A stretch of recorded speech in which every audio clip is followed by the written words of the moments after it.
Hello class, and welcome to another R video session. In this super short video, we're going to be learning about the if-else command.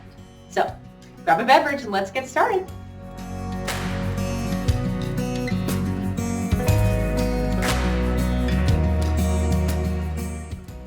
Okay, so we're in R, we've got our data loaded into our environment as a data frame. Moving forward, we want to be thinking about how to clean the data, right? To get it in the right format that we want to use for any future analyses. To do that, we have already learned a lot of different skills, but one is called the if-else command. Now, the if-else command looks at a variable or a column within the data frame and recodes it into something else if certain conditions are met, right? It creates a whole new variable if you want it to. And we can do this especially when we're thinking about, for instance, if we want to create a dichotomous dummy variable. So what are we talking about?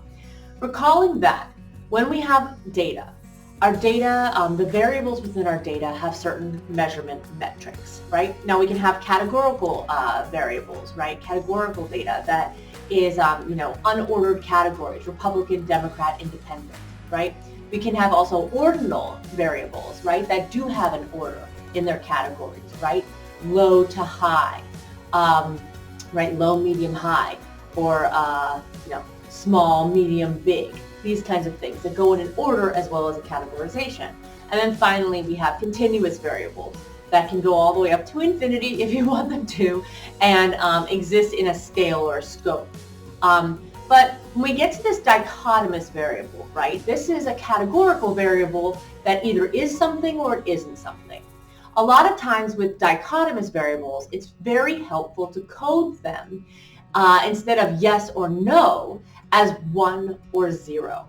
When we code a dichotomous variable that is a categorical variable with only two options as a 1 or a 0, it becomes what's called a dummy variable, right? A good example is, let's say we have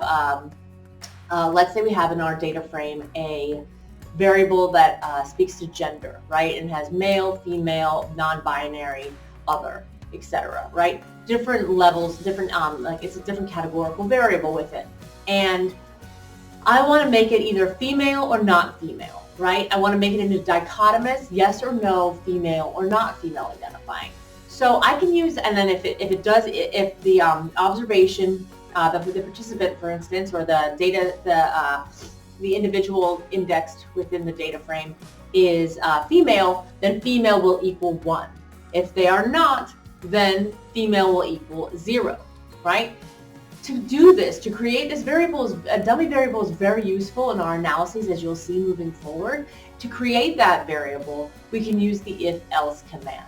So let's take a look. So here we are in R, and as you see, I started a new session and I created a script by going up here to the plus script and clicking a new R script. And I have named it R session video if else and put some notes up here to remind myself what it is I'm doing. I'm going to press Control Save, making this once again white instead of light blue, indicating that it is a saved script.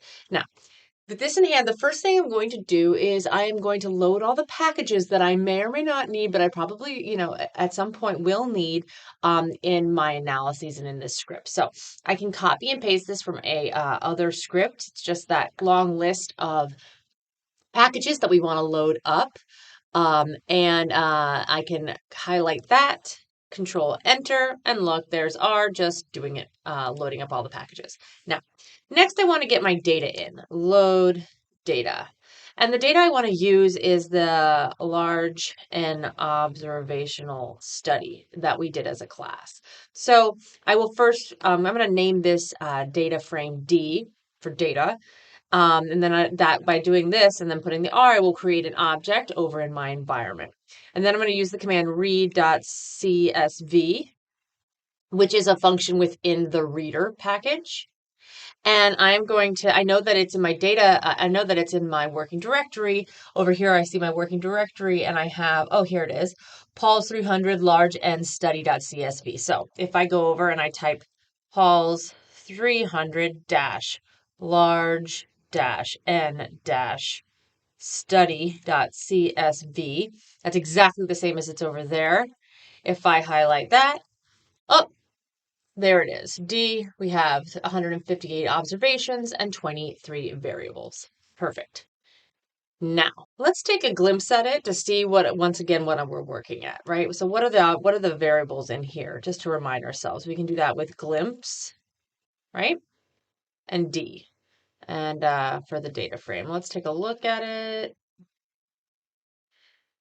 Here we go. And so these are all the different variables that we have. Now, we have, do you identify as queer? That would be a good one to if else. So I think we'll start there. If I want to make a queer variable that I want to be a dummy variable, right? How do I do that? How do I create a dummy variable from the, do you identify as queer? So first things first, let's us take here, enter it, make some space. Let us, okay, I'm going to note, I want to make a dummy variable for queer. Let's see what is within this this variable. So it's do you identify as queer? So looking down here, we can see that it is already coded as yes or no, right? And what kind of variable is it? Is it it looks like it's probably a character, right? What's the class? But we can check that by type of, and we can say D, do you identify as queer? It is, in fact, we see down here, it's a character. So confirming that it is a character class variable. Checking out what is in the variable. Right? And I just write these notes and then I press save. I just write these notes to make sure I know what's happening and to make sure I can like note down what it is I'm doing with every line of code. Now, I'm going to write this, create the dummy queer equals 1. Okay, so that would mean that first thing I'm going to do is create the new variable. So I want to put it in my same data frame D, then do my thing, and I'm going to say Q dummy, right? Standing for Q, the queer dummy variable. And then what am I going to put in there? So by using this arrow, once again, I am creating this new column. At the very end of this command, I should, instead of seeing over here 23 variables, I should see 24, right? Because I'm creating a new one by doing so. And now I'm going to use the beautiful if-else command. So I'll say if-else, right? There it is. Now, you see here that it says test, yes, and no. These are the arguments that go into this command. Test means these are the conditions I was talking about before, right? Under what conditions do I want it to be what value, right? And so what I want here is that if D, do you identify as queer, equals, with 2 equal signs, remember, because it is a logical term. If it does equal, and remember, when I looked down here, it said yes, you have to make sure it's exactly the same. So it's yes with a capital Y. So I write here, yes, right, comma, what's the next argument? If it's yes, what happens? Then I say, I want it to be 1. And if it's no, I want it to be 0, right? So if this logical statement, right, if this equals yes, if this is true, then I want this variable to equal 1. And if this is not true, I want it to equal 0, right? This is what the if-else command does, and essentially it's creating a categorical or a dichotomous variable for whether or not people identify as queer, and it makes it a numeric class, 1 or 0, which is very helpful also for analyses. So there, I ran it. We know it worked down here.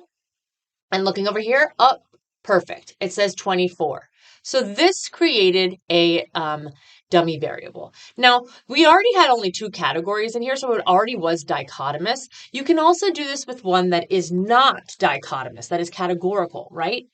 So let's imagine, for instance, I wanted to do it with this one here on a scale of 1 to 10, where 1 is extremely liberal, etc. How conservative would you say you are on economic issues, right? So let's say up here, create a dummy from conserva on econ issues, right? First things first, let's look at it. Table, right? As the command. And I say D, and then I know it's on scale of 1 to 10. Where are you in economic issues? Perfect, right? Let's take a look. Okay, so looking here, 1 is extremely liberal and 10 is extremely conservative.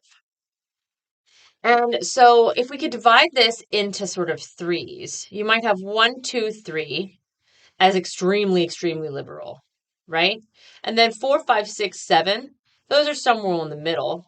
And then 10, 8, 9, 10, these ones are going to be pretty conservative, right? Let's imagine that for the sake of my analysis, I want to code anything that any response that is an 8, a 9, or a 10, right?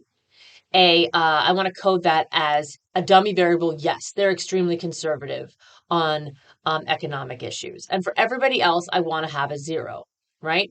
So I only want it to be like, I want a new variable that just measures whether or not the respondent was extremely conservative on economic issues, yes or no, right? Create a dichotomous variable. I can do that with if else once again. First of all, make sure to write down what I'm doing, right? Oh, I have that up already. um, make dummy, right? Now, I'm going to name this new one econ conservative, right? Now, that's creating a new variable, a new column within this data frame. So once again, when this is finished in my data frame D, I should have 25 variables instead of 24. Now, I'm going to do if else. Now, this one's a little bit trickier, right? Because so I have 3 different values. Oh, by the way, let's make sure we know what kind of type this is again, because we don't want to mess that up. Type of D on. All right, that's that. Let's see. It's an integer. So we know that we can, that's 8. Okay, so if we do this, then well, how do we interpret that? Like this. If D, okay, this is also, I should maybe want to rename it. So rename original variable, because that is long. Okay. I'm gonna say actually, I'm gonna name it this first. Watch. X, V, and then I'm gonna actually do D on a scale. I'm just gonna literally rename this that because that is much easier to work with.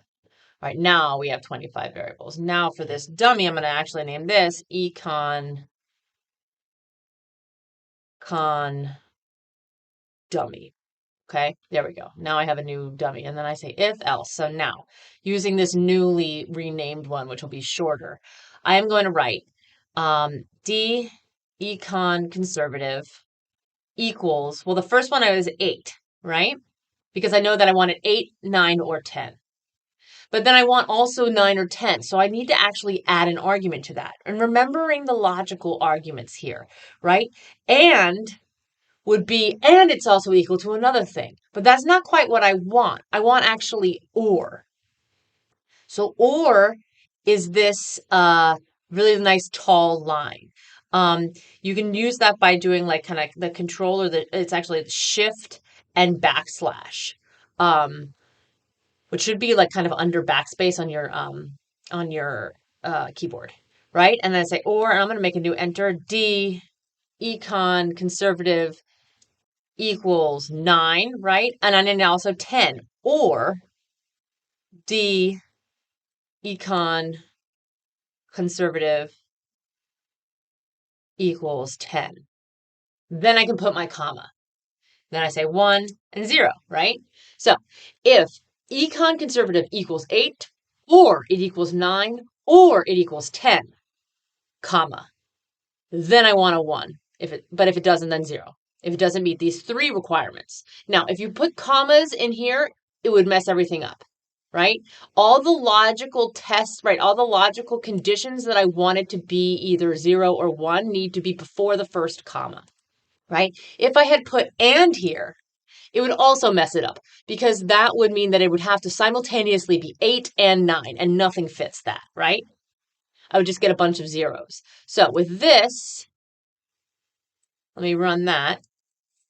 Now we should have 26 variables. Let's get a summary. Let's see a table of that new variable, right? D, econ, conservative dummy. Now, this makes sense, right? Because if we look up here, we see 8 plus 1 is 9 plus 3 is 12, right? So we have 12 ones, and the rest are zeros. So we've created a dummy moving forward. So this can be really helpful analytically. And I will obviously post this code so that you have this R script so that you have it moving forward. Save always to make sure that this is white when I leave rather than light blue. And that's about it. So, as you can probably tell, if-else is super helpful moving forward. And I imagine that you'll be able to use it quite easily as you start to clean your data and make sure that you can have it in the form you need to move to do all your analyses and complete your final projects. So until our next video or until our next class, I can't wait to see you, and feel free to rewatch this video if you need to, and have a good day.